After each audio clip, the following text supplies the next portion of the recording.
Hey, welcome back to Collocations for Confident, Natural English. I'm Emily, and I'm here with Zach. If our chats help you sound more natural, tap subscribe so you don't miss new episodes. Today we're digging into collocations, those word partnerships that native speakers grab without thinking. They make messages smooth, quick, and clear. And they're the fastest way to sound confident without adding extra effort. Thanks, Emily. So, quick story. In my first office job, I wrote an email that said, "Let's do a decision by Friday." My manager replied kindly, but he changed it to "make a decision." Tiny change, huge difference. Later that week, someone said, "meet a deadline," and it suddenly clicked. I'd been saying, "finish the deadline," which sounds off. Collocations like "make a decision" and "meet a deadline" don't just sound nicer, they carry a sense of professionalism. People listen and think, okay, this person knows the territory. That reminds me of when I moved to London. I kept saying strong rain, and my neighbor looked puzzled. She said, "You mean heavy rain?" Light bulb moment. The same week, a colleague said, "Let's grab a coffee," and I noticed how easily that phrase flowed. Collocations are like shortcuts the brain recognizes instantly. A quick note. When I say collocation, I mean words that naturally go together. A kind of preferred partnership. When you hear one a few times, mark it as a chunk in your mind. It's easier to remember as a whole, not word by word. Let's dig a little deeper into that.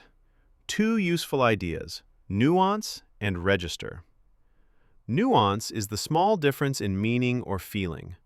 Register is how formal or casual something sounds.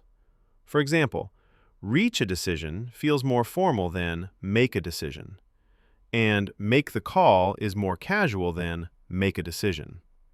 When you choose the collocation that fits the situation, you match the room. That reduces your processing time and helps listeners trust your message. Think of collocations as ready-to-use building blocks. You slot them in and keep the conversation moving. Quick recap. We'll notice natural word pairs, collect a few favorites for work and daily life, and use them in short stories so they stick. Keep a tiny list in your Notes app or screenshot phrases that resonate. If you're new here, hit follow so the next episode lands right in your feed.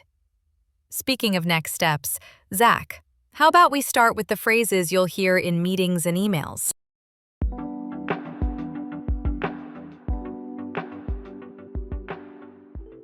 Okay, meetings. The right collocations can carry the whole room. Last Tuesday, I opened a quick check-in by saying, "Let's set the agenda and align on priorities." Everyone instantly knew the plan. Then I added, "Emily will run the meeting and I'll keep time," which kept us steady from the start. I love that you said set the agenda. When I host, I kick off with, "Let me provide a quick update, then we'll raise any issues and take questions at the end." It sounds simple, but those phrases guide the flow. At wrap-up, I always capture action items. That just means the tasks people agree to do. Speaking of issues, during our Q3 launch, I told the team, "I want to flag a risk. The vendor might ship late." Flag a risk feels calm and responsible, not dramatic. Sometimes I'll say, "raise a red flag" if I need stronger language, but flag is my default because it invites solutions. And when we need a decision, I'll say, "Can we reach a consensus today?" Not do a consensus. Later, when timelines slipped, I told the group, "We need to push back the deadline by 1 week." Then I asked, "Are we still on track? If not, we might reallocate resources." Those word pairs keep the tone firm but respectful. After the call, I followed up with a short summary and looped in our stakeholders. Stakeholders just means the people affected by the outcome, like managers, clients, or teammates in other departments. I also added, "Let's touch base tomorrow to confirm next steps," which signals a quick, focused check-in. Our note-taker did great. She circulated the minutes within the hour and highlighted key takeaways. Minutes are the official notes of a meeting, not 60 seconds. I asked her to include owners for each action item and the target dates, so no one wondered what to do next. Quick language trap. In the US, table the discussion usually means postpone it. In the UK, table the discussion can mean bring it forward now. Same words, opposite actions. Emily, didn't you get caught by that once? Oh, yes. I said, let's table this, and half the room leaned in to start talking. I quickly switched to, let's park the topic and revisit on Friday. Park the topic is a nice, neutral way to postpone without sounding like we're avoiding it forever. Quick recap. Set the agenda, run the meeting, raise an issue, flag a risk, reach a consensus, push back the deadline, follow up, loop in stakeholders, circulate the minutes, and align on next steps. These chunks let people process your message in real time. Tone matters too. I often soften with, I wanted to quickly touch base, or could we set expectations on scope? Set expectations means agree on what good looks like. I'll also say, there's a slight delay, which keeps it honest but calm. For timing, I like, let's stick to the agenda and time box this to 5 minutes. If we're running long, I'll say, let's capture remaining action items and table the rest. Then we assign owners and set deadlines so momentum doesn't fade after the call. So, meetings aren't just talk, they're choreography. The right collocations set the rhythm and reduce friction. If 2 or 3 phrases stood out today, note them and listen for them this week.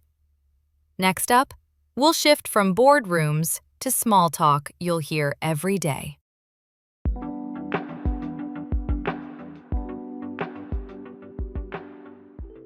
Shifting from meetings to everyday chat, small talk runs on collocations. This morning in the elevator, I said, busy week? Maybe we'll grab a coffee later and catch up. Catch up just means share what's new. Quick, friendly, zero pressure. Speaking of that, Saturday was my errand day. I had to run errands, pick up groceries, and drop off a package. A friend texted, "Want to grab a bite?" I said, "Can I take a rain check?" Take a rain check is a polite way to say, not today, but another time. Weather talk is classic small talk, and collocations make it smooth. I told my neighbor, I'm keeping an eye on the weather. They said heavy rain later. An hour after, we got caught in a downpour and arrived home soaked. We just laughed and said, what a day. Transit chat, too. On my commute, I messaged a coworker, I'm running late, stuck in traffic. Can you save me a seat? The next day, I left early to beat the traffic and actually arrived on time. Tiny phrases, but they signal exactly what's happening. After work, my friend asked if I wanted to hit the gym. I said, I'll do a quick workout, then call it a day. We cooled down, grabbed a quick shower, and headed out feeling human again. Call it a day means we're finished for now. Later, I checked in on a friend who'd had a tough week. I said, let's make time to grab coffee and keep in touch. Keep in touch is that promise to stay connected. We ended up taking a long walk, and the conversation just flowed. On the phone, I often say, I'll get back to you this afternoon, or I'll follow up after lunch. Get back to you is a gentle promise. It sets expectations and calms the other person because they know a reply is coming. Invitations can be soft and easy. Swing by if you're in the area, or drop by around 6. Swing by means visit briefly. Those little packets of words lower the pressure and make plans feel flexible, which people appreciate on busy days. Food is my favorite topic. I told a neighbor, let's try out that new taco place and grab a bite. We decided to split the bill. Go halves, as my British friend says. Same idea, different flavor, and the phrases make it friendly. When I'm stressed, I say, I need to get some fresh air, clear my head, and wind down. For quick small talk, I'll open with, how's your day going? Or, any fun plans tonight? It breaks the ice, meaning it makes the first moments easier. Quick recap. Make small talk, run errands, take a rain check, keep an eye on the weather, run late, beat the traffic, hit the gym, call it a day, keep in touch, swing by, and grab a bite. These chunks carry a lot of meaning with hardly any effort. If 2 or 3 of those stick, use them in your next chat and notice how people respond. Up next, we'll sharpen everyday language by pairing stronger verbs with the right nouns, so your messages land cleanly.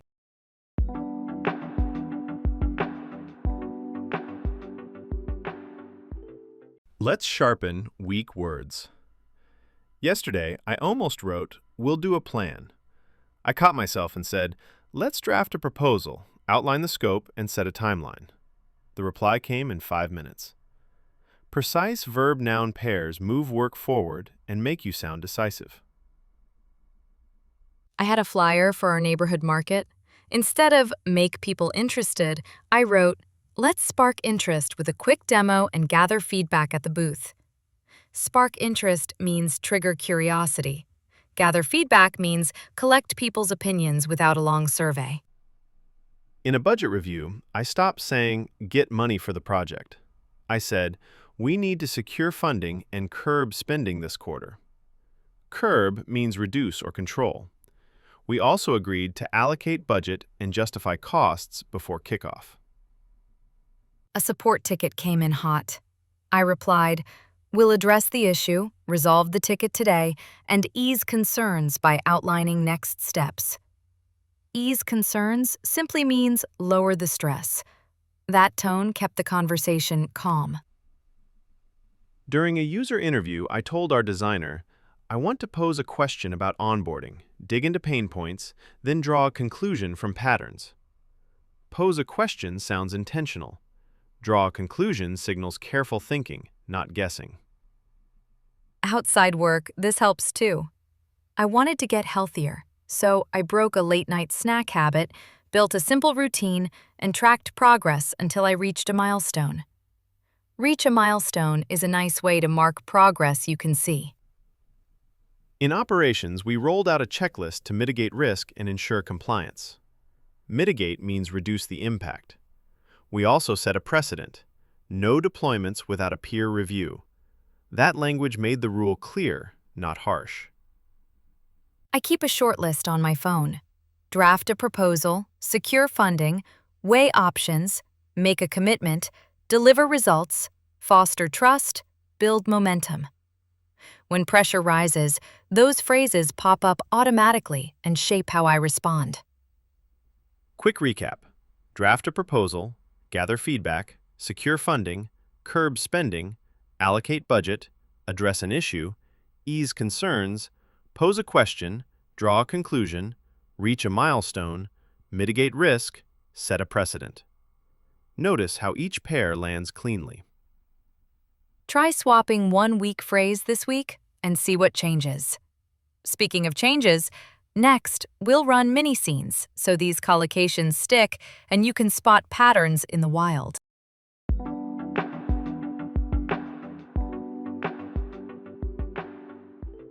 Let's run some mini-scenes and listen for patterns. In each moment, I'll notice the verb-noun pairs that make everything clear. When these chunks pop up together, conversations feel smoother and faster to follow. First scene, a quick status call. I opened with, I'll set the agenda, then we'll align on priorities. Midway through, I said, let me flag a risk and propose a fix. We wrapped with, I'll circulate the minutes and outline next steps. Those pairs, set the agenda, align on priorities, flag a risk, propose a fix, circulate the minutes, outline next steps, carried the call without extra explanations. Notice the rhythm? Strong verb, precise noun. Set, align, flag, propose, circulate, outline. That pattern reduces friction.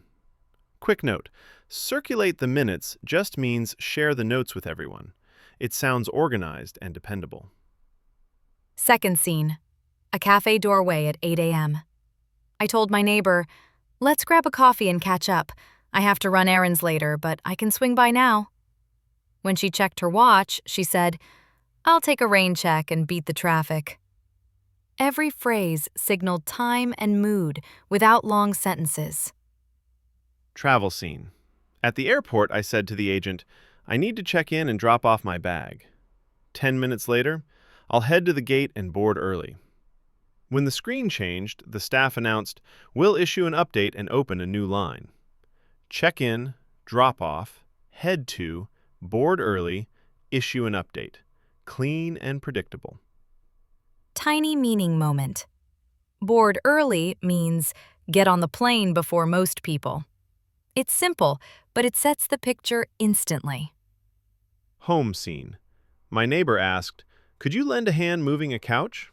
I said, sure, I'll clear some space and lift from the corner. Later, I texted, I owe you one. Thanks for doing me a favor. Lend a hand and do me a favor. Keep the tone kind, not transactional. Health scene. I told a friend, I'm trying to break a habit, build a routine, and track progress. Last month, I reached a milestone, 2 weeks without late-night snacking. To celebrate, I took a long walk to wind down, not to binge. Pattern tip. Anchor words. Pick a noun like decision and collect the verbs that love it. Make a decision, reach a decision, revisit a decision. Or pick risk. Flag a risk, mitigate a risk, assess a risk. Anchors build clusters in your memory. Another trick, swap 1-week phrase each day. I replaced do a plan with draft a proposal. Fix the problem became resolve the issue. The swap is small, but the tone jumps from vague to confident. Quick recap of scenes. Meetings, set the agenda, propose a fix. Cafe, grab a coffee, take a rain check. Travel, check in, board early. Home, lend a hand. Health, build a routine, reach a milestone. Same pattern, strong verb plus clear noun. Let 2 or 3 of those stick today.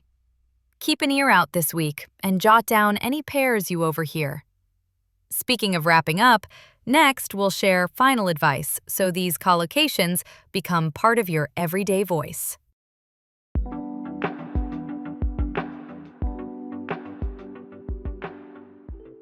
Big picture, collocations are shortcuts your brain loves. When words travel in pairs, you spend less energy choosing and more energy connecting. I keep 3 anchors each week: decision, risk, routine, and collect matching verbs as I go. Yesterday in the grocery line, I heard, I'll swing by after work and grab a bite. I added it to my notes with 2 tags, time and food. Tiny habit, big payoff, because categories make phrases stick in real conversations. I also schedule a 5-minute Friday check-in, review chats and emails, mark a few solid pairs, set expectations, touch base, follow up, then star one I'll use. Set expectations means agree on what good looks like. For daily life, pick moments you repeat. Mornings, commutes, gym. I lean on grab a coffee, run errands, and take a rain check. They're polite and flexible, so small talk feels natural, not forced. Funny you say that. Last month I almost wrote, let's do an appointment. I caught it and changed to make an appointment, then added confirm the time. One clean swap and the back and forth disappeared. I notice the rhythm too. Strong verb, clear noun, quick beat. Draft a proposal. Reach a decision. Mitigate risk. When the kettle boils, I rehearse the timing in my head. It's like pacing a song, smooth and memorable. Quick recap. Meetings. Set the agenda, flag a risk, outline next steps. Daily life. Grab a coffee, take a rain check. Upgrades. Secure funding, resolve an issue, reach a milestone.